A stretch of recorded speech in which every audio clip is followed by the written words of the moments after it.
Alright, so if you're getting the Vintage Speed exhaust and you want to know how it fits and what do you got to do to make it work, this one here is a 38 millimeter pipe, so it's a 38 millimeter exhaust. I think they make a 42 and stuff like that. But you know, the heater boxes are usually 35 millimeters, and they give you this guy, the slip-on. But you can also get it with a flange. But if you get it with a flange, you got to make sure that the flanges line up. And so I wanted to make sure I had a 38 millimeter pipe that comes out of the back exhaust, and the 38 millimeter pipe or 1.5 inches come out of the front exhaust into the muffler, so they're the same.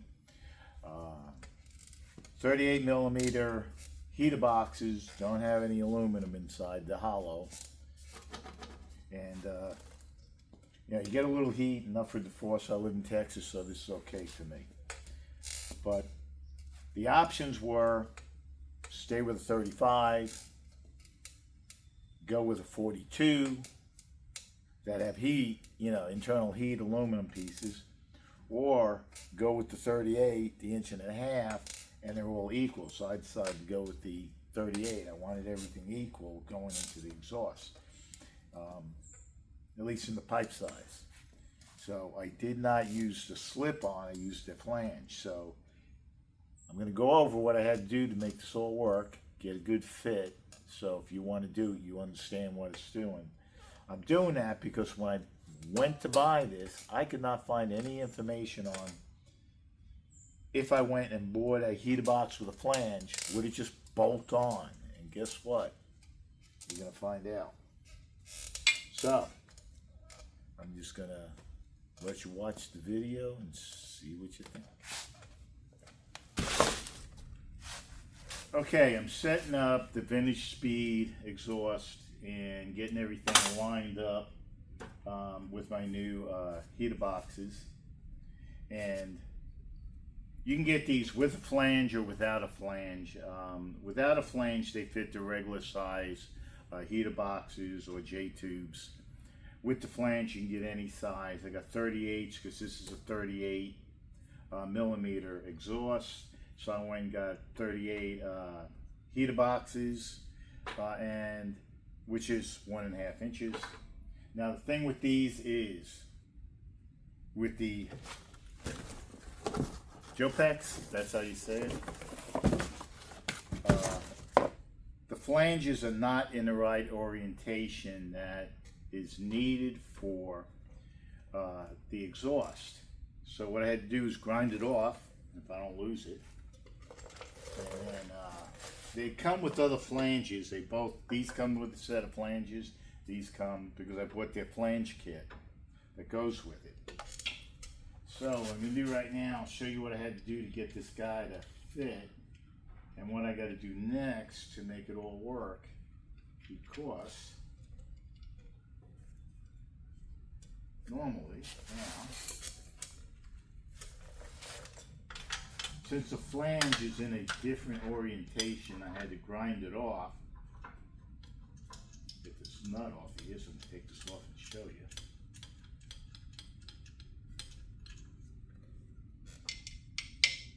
I'm going to have to weld the flange back on. Come on, let's come off. A little easy. Well, didn't expect that.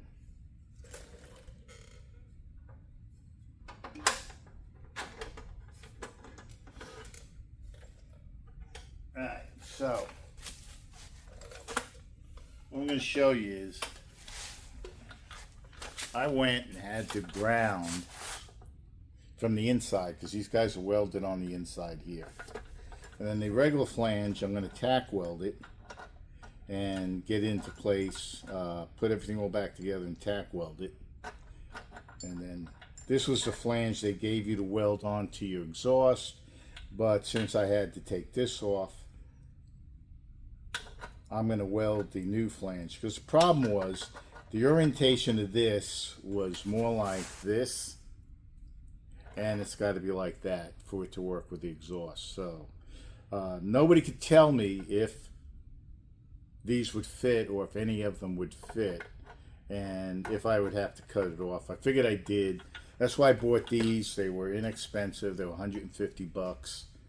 And if I screwed it up, I'm out 150 bucks per side. But all worked out fine. I'm going to put it back together. I'm going to tack weld it. Then I'll take it off and weld the inside. And I will have my heater boxes that will work with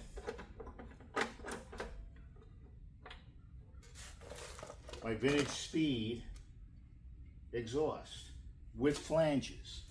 Now, if I was going to use the stock, the reason why I didn't want to use the stock size is I would have had, I think it would have been a 35 millimeter on the back exhaust, and it'd be 38 millimeter on the front exhaust, and I wanted it all to be the same, so I went with 38 millimeters all the way around. Basically, you know, 1.5 inches. So now what I'm going to do is put it back to the orientation so I can get it ready to tack weld, and then take these back off on each side. The cool thing is it, you know, fits up nice. And yes, you will have to do these if you want to go to a different size flange exhaust or heater box, because the flanges that are on the heater boxes for their mufflers, so they're orientated for their mufflers and not orientated for these mufflers here. And I'm just cinching everything down. I got everything tight where it's going to be. So the cool thing will be, once I'm done, all of this will fit nice. You won't have any issues with it fitting.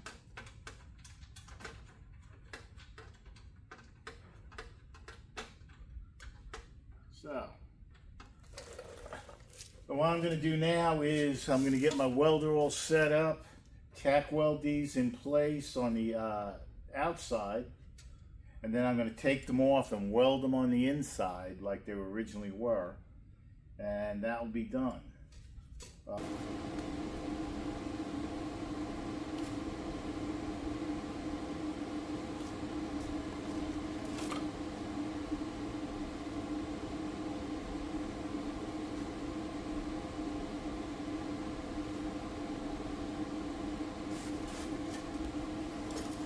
Alright, getting ready to tack weld this in.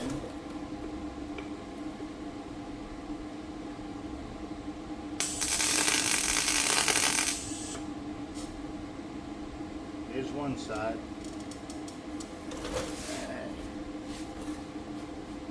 What I'm going to do is,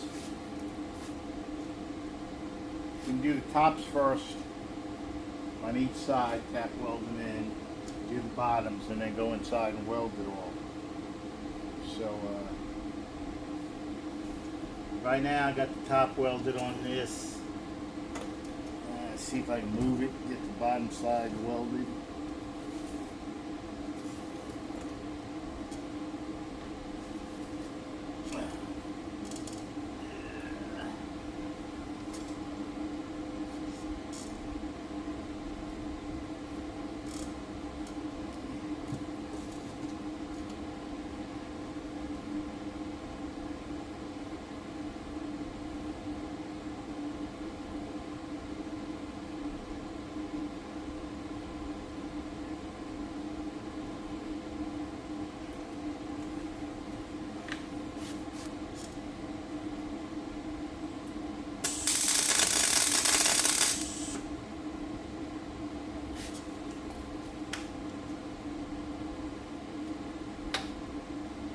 Okay, so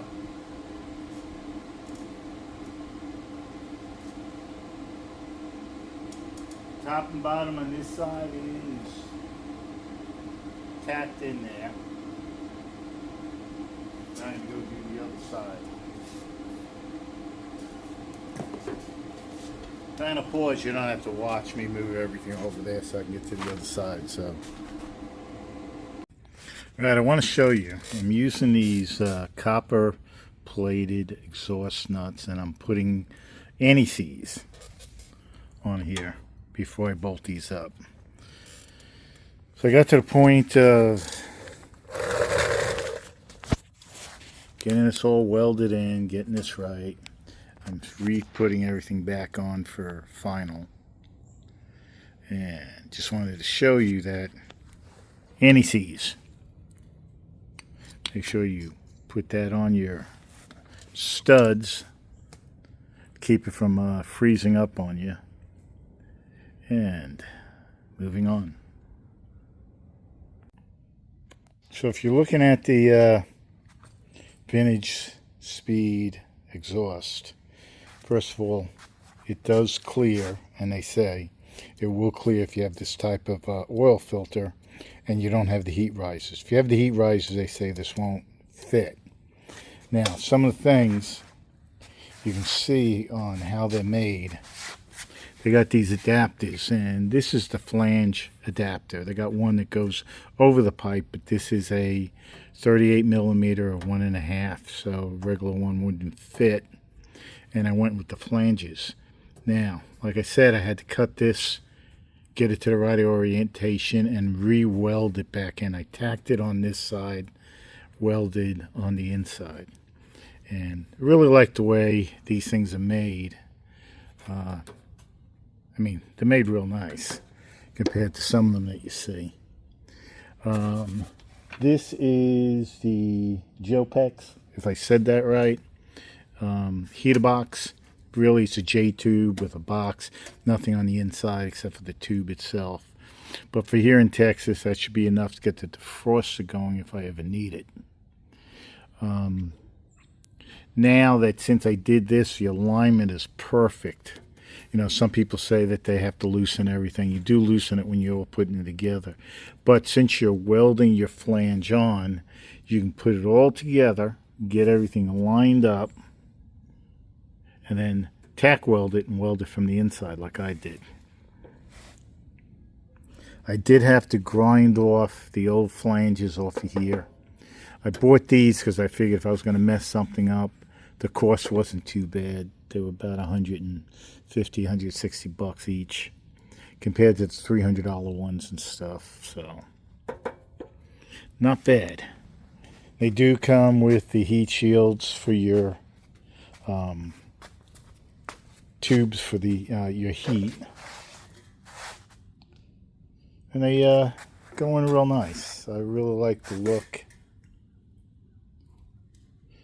So, as far as I got today was cutting off the flanges, welding on new flanges right here, these, putting this all together. It's nice tight now. Like I said, I did oil the case to keep it from getting that white crud it gets, because the case was really cleaned when it was redone. But if you're thinking about the Vintage Speed exhaust with flange does not fit on any of the ones that I was able to find because they're all oriented to their exhaust that they go to. Just remember, you will have to cut the flanges off. But I wanted to have them all the same. So these are 38s, these are 38s, this is a 38 millimeter or 1.5, either way you want to look at it. Because I wanted to keep all the tubes the same, that's the way I went.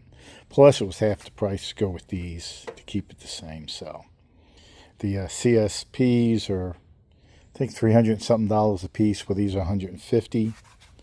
You know, so you're looking at $300 compared to $600, and yeah, why? But I would spend the extra on the exhaust. This one here, I'm putting this into my oval, and this is specially made for a 1600. This is a 1835, but a 1600 going into an oval with somewhat of a stock exhaust, because what I found out is the space in the oval that this houses in is slightly smaller than the later years. That's what they told me. So this one's specially made to fit in an oval with a 1600 engine going in it. So they must have did it for somebody at one point in time and decided they were going to keep making them. So they actually made them to fit an oval with a 1600. So that's why I definitely bought this, because they did say it would fit. And I really like the craftsmanship. I mean, look at those welds. So, Vintage Speed with jopex heater boxes, if I said that right. It does work. You do have to cut the flange off. I'm still got to tighten this guy up. I haven't gotten that yet. You can see. But I'm going to tighten that in a second. And I am happy. I was concerned on the spacing of this. I was concerned what I was going to have to do to make this work. And just remember, you buy this stuff, you modify it to make it work. It's not really ever a perfect fit unless you buy a full kit from a company that has the heater box and the exhaust that all go together, and you'll be lucky enough. But now that I've cut it, I'm sorry I'm talking so much, but I'm kind of excited that it all worked out. Now that I cut it, put the new flange on, it fits perfect. So if I ever take it off, it's going to fit. You can see, nice fit here. Everything fits good. So if you're thinking about going this route with a 1600 or my 1835 dual port, yes, it works. Have a great one. Bye.